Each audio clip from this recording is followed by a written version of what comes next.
Welcome back to Biographies. I've got a testimony of an Indian preacher in my hand whose name is Desa Batula Gotaya, and his wife is named Mariamma. It's interesting because that's the name of a goddess in India, actually in the area that she comes from. And oftentimes when somebody gets saved, they'll change their name from their pagan name to a Christian name, but it's not required. They don't always do this.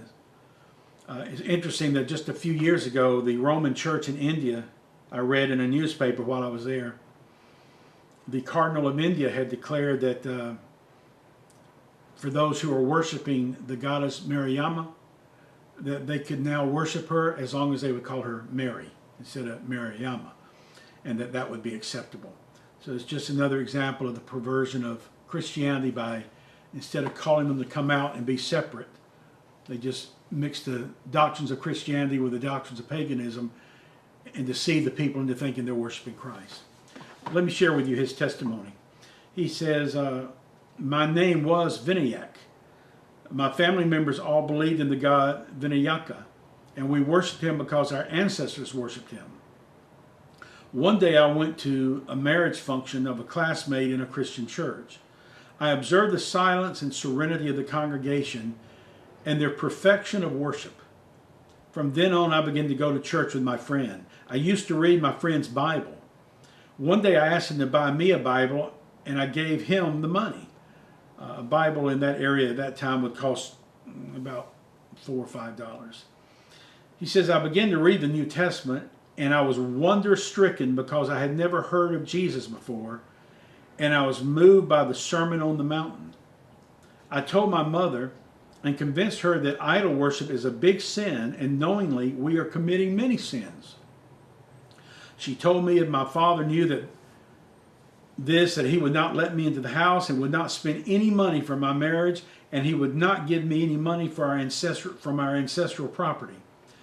I said, I need not be afraid for the sake of earthly benefits. I must look up for God's blessings. Once I decided to do this, nothing on earth can change me. So I left my home, and with some friends to help me, I constructed a small shed. Many people joined my church, whatever caste they may be of. We are all equal in God's sight. I go and preach in far-off places on foot. I have trained 2 other pastors and have helped to start 2 churches.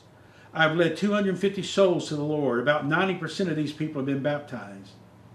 We minister to very poor people, and with your help, we will be able to provide more things for them and be able to buy more Sunday school material and tracts to help us evangelize other villages. Please pray for our ministry. Now, this brother's done a good job. He gave us this biography in 1994. Since that time, he's led 1,824 souls to Christ and baptized 1,380 of them. He's evangelized 113 villages, and he, along with his helpers, have started 72 congregations. Keep in mind, they're calling a church a prayer shed. And it would literally be what you and I would call a shed, except it won't have 4 walls, it's just on 4 posts. But it might be big enough for 5 people to sit under it out of the shade, or maybe 10 people to sit out of the shade. It gets hot in India, and usually in March, April, May in India, they'll have 100 to 200 people die of heat stroke throughout the country. So you get under a little shed like that and you drop the temperature by about 10 or 15 degrees, and they can survive the preaching and the hot weather. But this is a man who could use your help because, as he says, he goes off to far places to preach. Why do you suppose he does that? Same reason Paul did it. Because all the places close by have already been preached to. He's already planted churches there, so he has to keep going out further and further and further.